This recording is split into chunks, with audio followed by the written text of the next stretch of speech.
Dia cuma cari perhatian. Kurang bersyukur makanya merasa begitu. Jangan lebay. Semua orang juga punya masalah. Kalau mau berubah, ya tinggal berubah. Tapi bagaimana jika yang kita anggap berlebihan itu adalah tanda seseorang sedang mengalami gangguan psikologis? Nah, seringkali kita menilai seseorang itu hanya berdasarkan apa yang kita lihat. Ketika seseorang mulai kehilangan semangatnya, dia menarik diri, atau dia berbeda dari dia yang biasanya.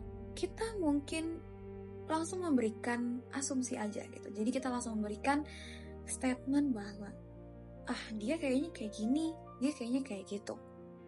Padahal gak semuanya perjuangan itu bisa dilihat dari luar loh teman-teman.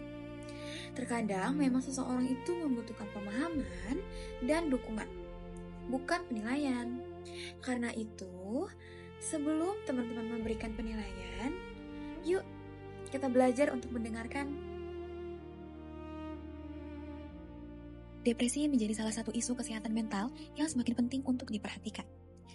Di Indonesia, mulai dari perubahan sosial, ekonomi, dan lingkungan kehidupan itu turut berhubungan dengan meningkatnya perhatian terhadap masalah kesehatan mental.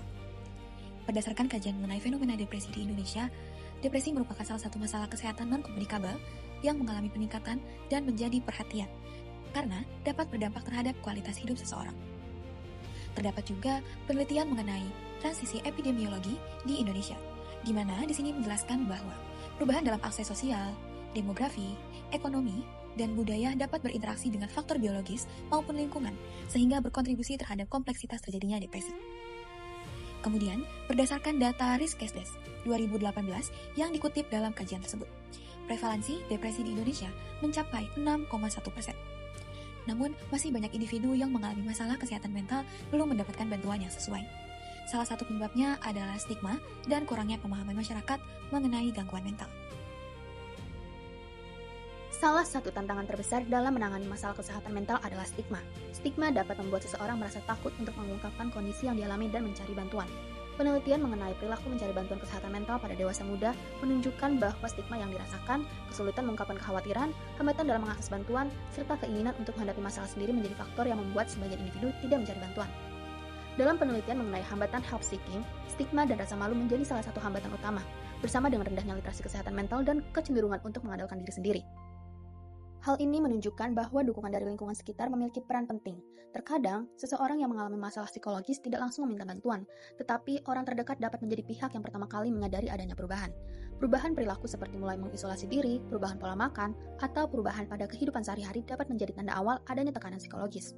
Karena itu, memahami tanda-tanda depresi bukan berarti memberikan diagnosis kepada orang lain, tetapi menjadi langkah awal agar kita lebih peka, mampu memberikan dukungan, dan mendorong seseorang mendapatkan bantuan yang tepat.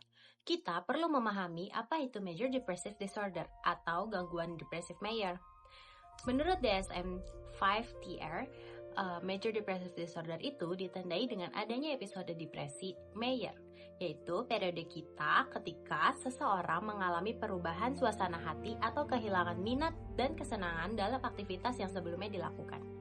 Gejala tersebut berlangsung setidaknya selama 2 minggu dan dapat menyebabkan gangguan yang bermakna dalam kehidupan sosial, pekerjaan, pendidikan, maupun aktivitas penting lainnya.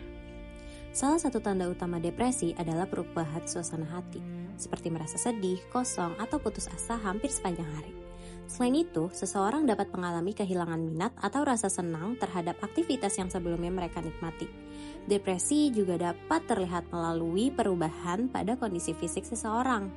Tanda yang paling dapat diperhatikan seperti perubahan pola tidur, seperti sulit tidur atau tidur berlebihan, perubahan berat badan atau nafsu makan, kelelahan atau kehilangan energi yang berlangsung secara terus-menerus. Selain perubahan emosi dan fisik, depresi juga dapat mempengaruhi cara seseorang berpikir dan menjalani aktivitas sehari-hari.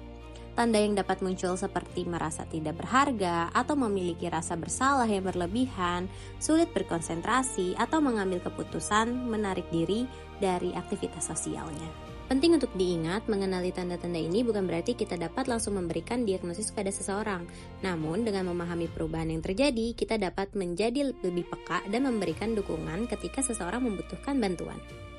Melalui campaign Listen Before You Judge, kami membuat media edukasi yang bertujuan meningkatkan pemahaman masyarakat mengenai Major Depressive Disorder dan mengurangi stigma terhadap individu yang mengalami masalah kesehatan mental. Halo teman-teman, perkenalkan aku Aulia Hairunisa Putra Didama, aku Aisyah Neratianti, dan teman kami satu lagi yaitu Alif Ayuningrum. Di sini kami lagi ada di BSC nih untuk memberikan campaign sedikit mengenai kesehatan mental yang ada di kesehatan mental yang sedang terjadi di Indonesia. Kami juga sudah menyiapkan flashcard, yaitu ada 2 jenis flashcard yang berbeda, yaitu tanda-tandanya dan juga bagaimana cara mengatasinya. Dan kami akan mencari salah satu kandidat untuk kami berikan edukasi sedikit secara singkat. Ya, ikuti keseruan kami. Ya, sedikit begitu.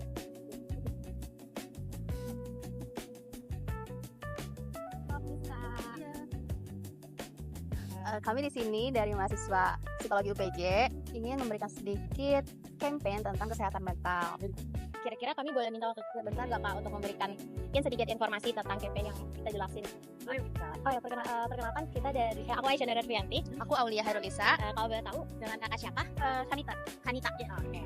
Ini kita boleh izin duduk sebentar. Sebenarnya kita udah siapin flashcard nih Kak mengenai informasi yang akan kita jelaskan sedikit sama Kakak. Pertama, mungkin aku mau tanya dulu nih Kak, kira-kira Kakak tahu nggak sih mengenai tanda-tanda depresi itu seperti apa? Mungkin yang aku tahu paling jadi suka merenung, stadium gitu ya. Oh, tanda-tanda orang depresi secara general yang Kakak tahu ya. Mungkin Kakak boleh lihat satu flashcard dari kami. Nah, di sini kita juga udah jelasin nih tanda-tanda depresi atau MDD itu. Nah, yang pertama mungkin aku jelasin sedikit ya Kak. Mungkin yang pertama itu orangnya akan terasa lebih sedih atau kosong gitu. Terus juga dia juga merasa kehilangan nih Kak minatnya yang dulunya dia sukai, tapi ternyata dia minatnya udah merasa terkurangi gitu. Mungkin kalau misalkan kita boleh tahu di sekitar Kakak, apakah Kakak tahu nih orang yang tanda-tanda itu Kakak pernah melihat orang sekitar Kakak pernah lihat gak tanda-tanda seperti itu? Nggak boleh tahu. Mungkin teman sekelas aku mungkin. Oh, berarti tanda-tandanya sudah terpenuhi gitu ya sama mereka? Iya. Berarti oke. Terus dia juga suka adanya perubahan pola tidurnya juga nih Kak gitu. Terus dia juga sering lelah secara terus-menerus. Yang Kakak lihat teman Kakak ini juga memberikan tanda-tanda itu nggak? Maksudnya menunjukkan hal itu juga nggak Kak? Yang aku lihat sih kayak dia yang kehilangan minat, terus lelah, dia suka lelah. Mudah lelah gitu ya. Oke. Mungkin aku juga bisa ada satu flashcard lagi yang dimana itu bisa kalau misalkan Kakak ketemu orang yang depresi ini atau teman Kakak itu yang apa yang akan Kakak lakukan gitu kira-kira, atau sepintas Kakak nih kira-kira yang Kakak lakukan itu seperti apa untuk membantu teman Kakak ya? Apa ya, paling kayak nemenin dia aja. Oh oke, temenin. Kita boleh jelasin. Oke, jadi biasanya Kakak selain kayak menemani dia itu apa lagi yang sekiranya Kakak mau lakukan itu? Ajak ngobrol mungkin, biar dia bisa lebih terbuka gitu. Soalnya dia kayak agak menarik diri juga gitu dari lingkungan. Oke, benar banget nih. Jadi yang bisa kita lakukan paling sedikitnya dalam ketika menemukan orang yang sedang mengalami depresi atau sedang mengalami kesulitan terhadap dirinya sendiri, kita bisa nih membantu sedikit dengan cara berempati seperti mendengarkan cerita mereka yang mungkin tidak pernah bisa disampaikan sebelumnya, karena biasanya dalam mencari bantuan selalu ada stigma nih Kak di masyarakat, kayak takut mereka dianggap kurang bersyukur atau dianggap mereka itu malah malas, karena kan tadi sempat dijelaskan kalau mereka itu tanda-tandanya itu kehilangan minat dan jadi mudah jadi sedih, merenung gitu. Nah, cara yang paling sedikit kita bisa lakukan adalah dengan bisa mendengarkan terlebih dahulu tanpa menghakimi dan bisa memberikan sedikit empati nih Kak.